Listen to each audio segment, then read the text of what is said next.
నమస్కారం. హెచ్బి కృష్ణాచార్య నేను తెలంగాణ దేశం లీడర్ యూట్యూబ్ ఛానల్ ద్వారా మాట్లాడుతున్నాను.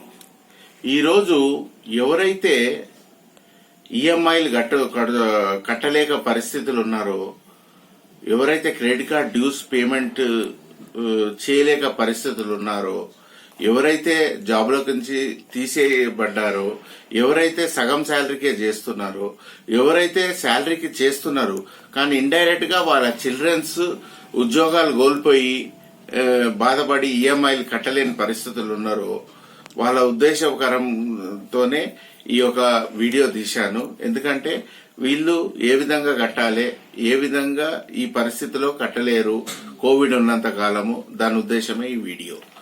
టాపిక్ వచ్చేసి Hyderabad bank representatives making harassment to personal loan borrowers. Description.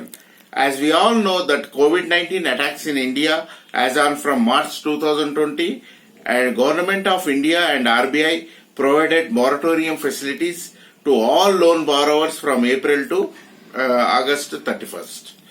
BJP ruling announced that EMI moratorium will continue after August 31st up to 2 years until COVID-19 free in India.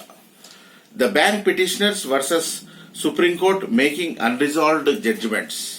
The bank representatives making compound interest on EMIs and Supreme Court judgment making to waive compound interest rates. In the month of September 2020, the RBI said loan borrowers can make restructuring of loans up to 1 year, and bank representatives also abide by the judgment.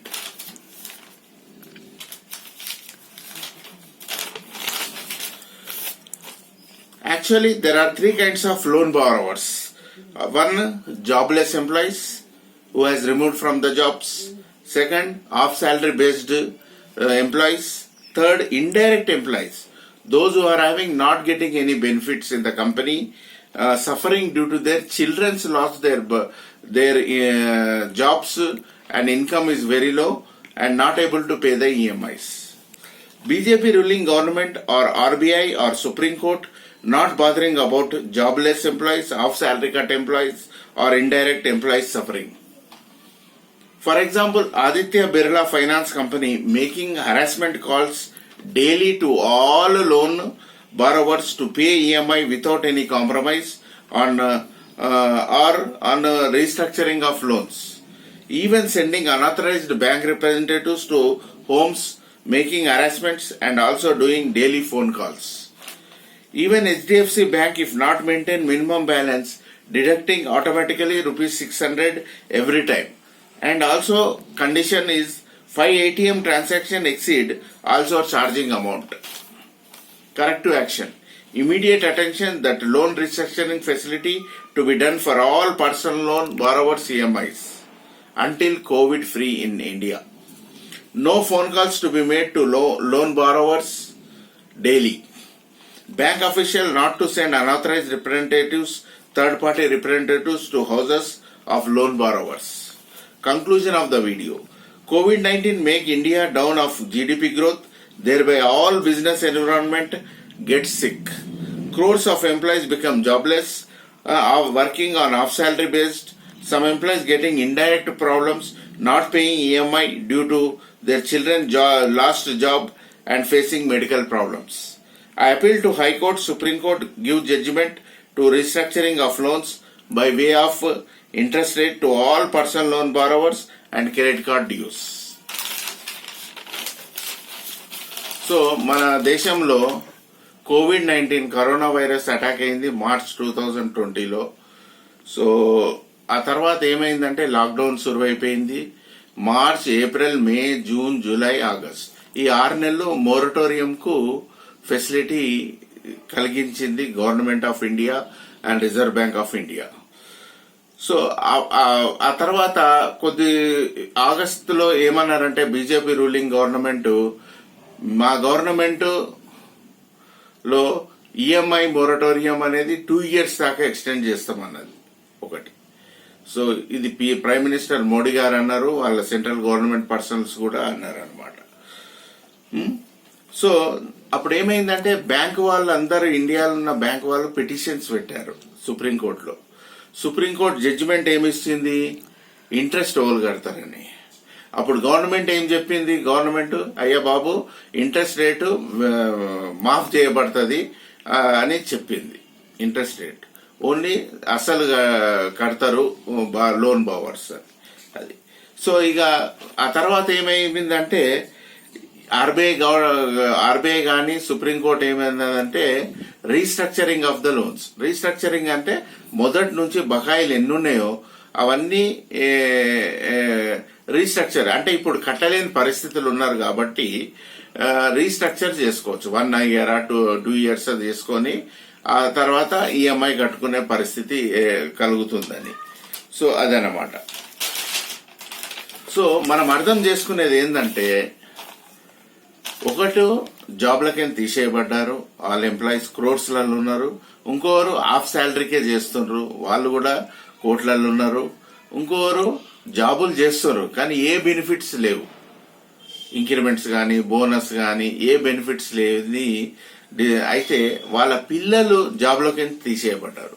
వాళ్ళ పిల్లలు జాబ్లోకి income చేస్తున్నారు కాబట్టి వీళ్ళు loan తీశారు. ఇప్పుడు ఆ పిల్లలు జాబ్లో లేని పక్షంలో ఏమైందంటే ఈఎంఐలు కట్టలేని పరిస్థితి అయిపోయింది. అదొకటి. ఇంకా మెడికల్ ప్రాబ్లమ్స్, ఇంకెన్నో ప్రాబ్లమ్స్, రేషన్ కొనడము, కరెంట్ బిల్లు, నల్ల బిల్లు, ఇవన్నీ ఉండాలి. ఇది గవర్నమెంట్ కానీ ఆర్బీఐ కానీ సుప్రీంకోర్టు కానీ హైకోర్టు కానీ ఎవడూ పట్టించుకోవట్లేడు.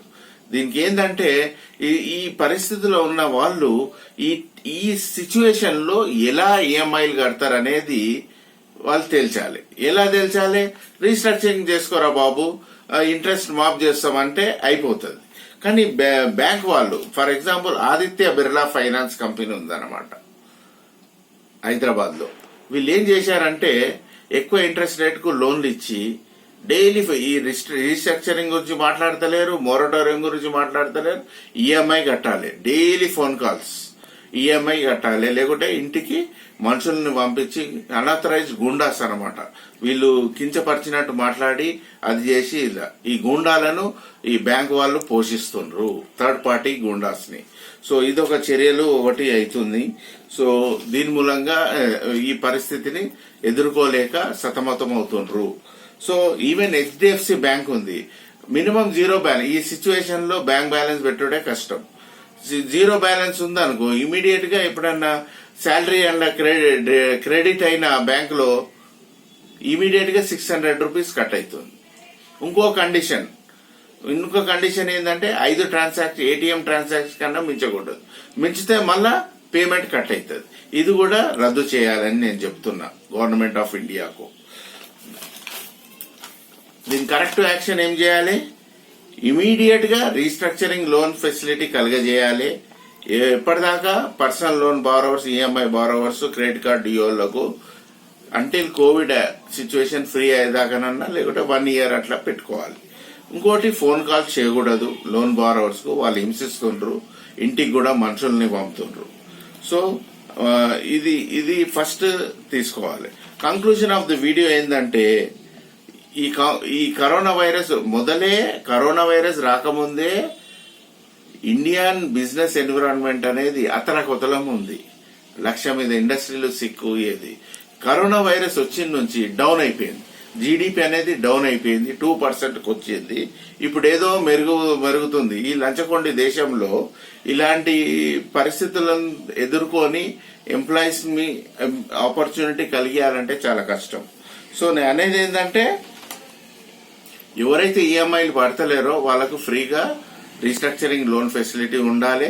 వాళ్ళు కోవిడ్ ఫ్రీ అయ్యేదాకా వాళ్ళని ఏమనొద్దు అని నేను చెప్తున్నా. ఎందుకంటే కొంతమంది చిల్డ్రన్స్ ఉంటారు, చిల్డ్రన్ జాబ్ లో లాస్ అవుతారు, కొద్దిగా వాళ్ళ పేరెంట్స్ సిక్ అవుతారు, హాస్పిటల్ ఎక్స్పెన్సెస్ సరిపోవు. ఇవన్నీ సర్దుకుపోయి ఒక్కరి మీద భారం వేయడం వల్ల డిస్సాటిస్ఫాక్షన్, బెనిఫిట్స్ లేని కారణంగా అలాంటి రకమున్న ఎంప్లాయీస్ కూడా ఉన్నారు. కాబట్టి నేను హైకోర్టుకు అపీల్ చేస్తున్నా ఏంటంటే, హైకోర్టు కానీ సుప్రీంకోర్టు కానీ ఆర్బీఐ కానీ రీస్ట్రక్చరింగ్ లోన్స్ ఫెసిలిటీ కలిగియాలి.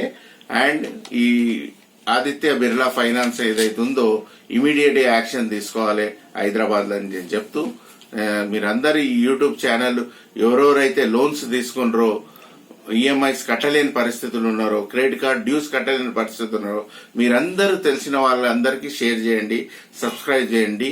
మీ వ్యూస్ అనేది బలపడుతుంది అనుకో, గవర్నమెంట్ దృష్టిలో మనము ఒక ఈఎంఐస్ కట్టలేక కోవిడ్ అంతమయ్యేదాకా మళ్ళా మన జీవితాలు మరిగేదాకా పేషెన్స్ గా ఉండగలుగుతామని కోరుతూ నేను సెలవు తీసుకుంటున్నాను. నమస్కారం.